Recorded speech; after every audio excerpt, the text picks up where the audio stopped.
Dear students, good morning. Now I am going to deal with the topic dihybrid cross. In the last class we go through monohybrid cross.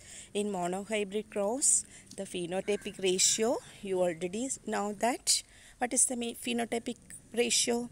It is 3:1 and the genotypic ratio is 1:2:1. So in phenotypic ratio of monohybrid cross, we can find out that there is two morphologies observed. But in the case of genotypic ratio, we can find out that there is three different genotype is noted. That is 1:2:1. There is three different genotype. And thus we constitute the ratio as 3:1 and 1:2:1. In the dihybrid cross, Mendel selected two contrasting characters, not only two different contrasting characters. He selected among the shape and color of seed. So for the shape of the seed, there will be two contrasting characters. One is round shape and another is wrinkle shape. When he examined, he find out that round is dominant and wrinkle is recessive. How he examined the round as dominant? He examined it by conducting monohybrid cross. Then he selected another contrasting character is shape of the seed. The shape of the seed are round and wrinkled. He again find out that round is dominant and wrinkle is recessive, while yellow is dominant and green is recessive. And the another peculiarity of Mendel's work is that he always selected true breeding plant as the parent. True breeding plant means, but how can we say that it is a true breeding plant?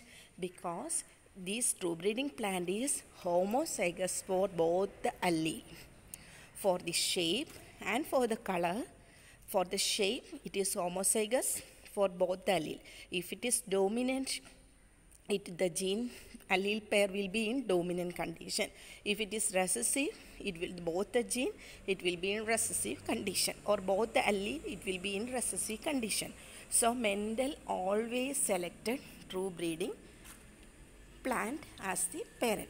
Here he selected two parent as one is yellow colored and other is yellow colored and round shaped, and another true breeding as green colored and wrinkle shaped.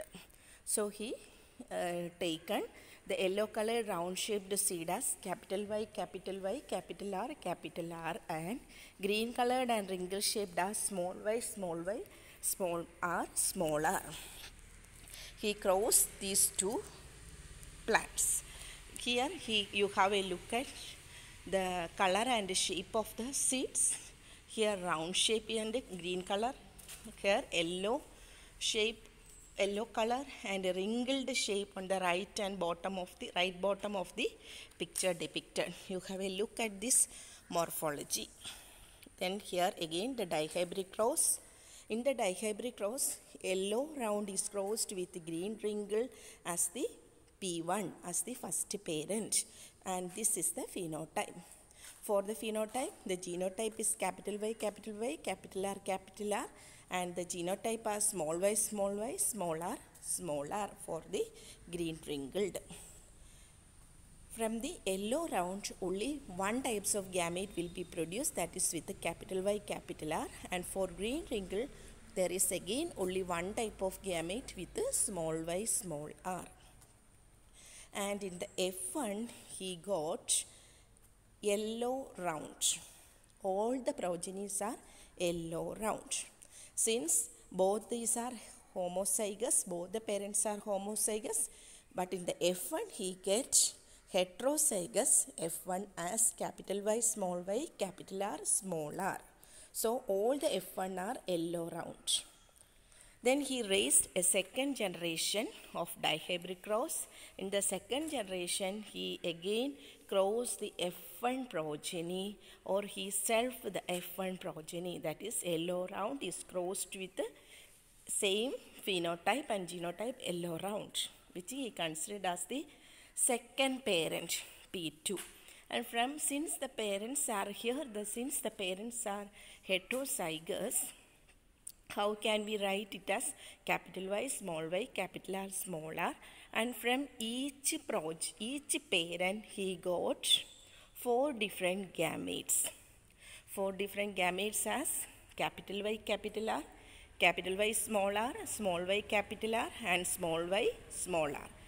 Because he got these 4 different gametes because the F1 is, or the P2 is heterozygous. You can have a look at this Punnett square table. Here we can find out that there will be 9 green color. 9 green color here I noted with one of the allele as capital Y and capital R.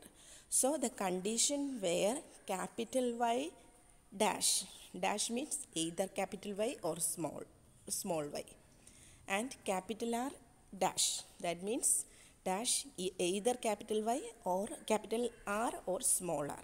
So the condition where capital Y dash, capital R dash is satisfied, all of them with the same phenotype. Here we get 9 phenotype, similar phenotype as yellow round. There is some mistake for coloring, sorry for that. Then we have a look at two blue color means, and another one at the right, another one at the 1, 2, 3, 4th row right side, that is yellow ringled one.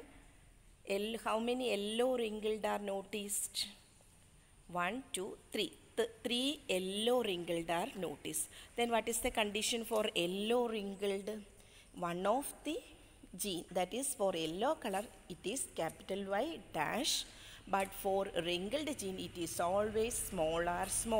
So please write down and identify where these are satisfied in Punnett square table. So for 9 there will be capital Y, capital R, at least one allele, and for another 3 there we can find out that there will be one capital Y, and for another locus there will be both the alleles of round will be as smaller, which we can say it as wrinkled. So there will be 3 yellow wrinkled, and another one is 3 colored, 3 phenotype as, next one is small y, then capital R dash. Small y means it will be green. Capital R dash means one is round. So green round is the another character. So there will be 3 phenotype as yellow wrinkled and 3 phenotype as green round. Then the last one as green wrinkled. When I colored, it will be have some mistake. So students, you have to write down and identify that 9. How we can write as 9 yellow round, 3 yellow wrinkled, 3 green round, and 1 green wrinkled. So in the dihybrid cross the ratio is 9:3:3:3:1. 9:3:3:3:1. Sorry for the disturbance. Then genotype as, there are different genotype ratio we can have a look at. So phenotype ratio is 9, round yellow is to 3, round green is to 3, wrinkled yellow is to 1, green wrinkled. That is 9:3:3:1. genotypic ratio as 1 capital Y, capital Y, capital R, 2 capital Y, small y, capital R is to 1 capital Y, small r is to 2 capital Y, small y, capital R is to 4 capital Y, small y, capital R, small r, which is same as that of the genotype of the parent, is to 2 capital Y, small r is to 1 small y, capital R is to 2 small y, capital R, small r is to 1 small y, small r. So we can write it in the short form as 1 is to 2 is to 1 is to 2 is to 4 is to 2 is to 1 is to 2 is to 1. When we counted 2, 1, 3, 4, 5, 6, 10, 13, 14, 15, 16. On total 16 progeny will be produced. So phenotypic ratio of dihybrid cross is 9 is to 3 is to 3 is to 1. In the plus 2 classes, you already studied the ratio as 9 is to 3 is to 3 is to 1 and 1 is to 2 is to 1 is to 2 is to 4 is to 2 is to 1 is to 2 is to 1. But in degree level, you have to identify that how this ratio come and how we identified that there will be 3 and what is the condition which is satisfied for producing 9 as 9 phenotype, 3 phenotype, 3 and again 1. So you go through the Punnett-Scott table. Then postulates based on dihybrid cross. From the results, Mendel concluded that inheritance of seed shape is independent of inheritance of seed color. That is, anyway he noticed there will be a blending of color combination. So there will be no dependency among these alleles. On the basis of this, Mendel postulates the principles of independent assortment. And later, Correns developed law of independent assortment and called second law of heredity. So what is the second law of heredity? It is the law of independent assortment. And who developed this law of independent assortment? It is by Correns. Then what Mendel constitute? Mendel constitute only the postulates as principle of independent assortments. So we go through Mendel's second law. The law of independent assortment states that during gamete formation, segregation of the alleles of one allelic pair is independent of the segregation of the alleles of another allelic pair. So again we can explain it as the segregation means segregate or transfer to the gamete, and the segregation of the alleles of one pair is independent with the segregation of another allelic pair. So the law of independent assortment states that during gamete formation, segregation of alleles of one allelic pair. Here the one allelic pair is shape of the seed. Another allelic pair is color of the seed, which is independent of the segregation of another allelic pair. That is, segregation of shape of the seed is independent of the segregation of the color of the allele. Color here the color as the another allelic pair. So both the characters are not dependent. The law of independent assortment has no universality. There is no universal acceptance because independent assortment of allele color when gene resides on different chromosome. Independent assortment of allele occur when gene resides on different chromosome. Since the genes for the seed shape and seed color occur in different chromosome, Mendel gets success in his experiment. If that genes are in the same chromosome, what will happen? It will go as linkage. There will be linkage and may inherited as single unit. Linkage means that genes are linked together. That means that genes never get separated.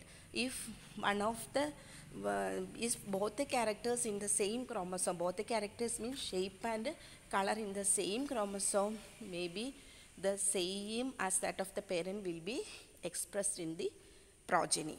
That means it will be linked, or both characters go together. As these two characters occurs in two different chromosomes, Mendel success his experiment and he got the result as 9:3:3:1. Otherwise, what happened? The result will be varied. So, thank you students. You go through the Mendel's dihybrid cross and how the Punnett table is constructed and what is the genotypic and phenotypic ratio, and write down, and by hearted, not by hearted, write down and understand that what is the combination of genotype or how this genotypic ratio is constructed, and then go through the Mendel's second law, the law of independent assortment, and again understand that this independent assortment has no universality. It will be accepted only when the gene we are studying is in different chromosome. If that occurs in the same chromosome, the law of independent assortment has no validity. Thank you. Have a nice day. Okay.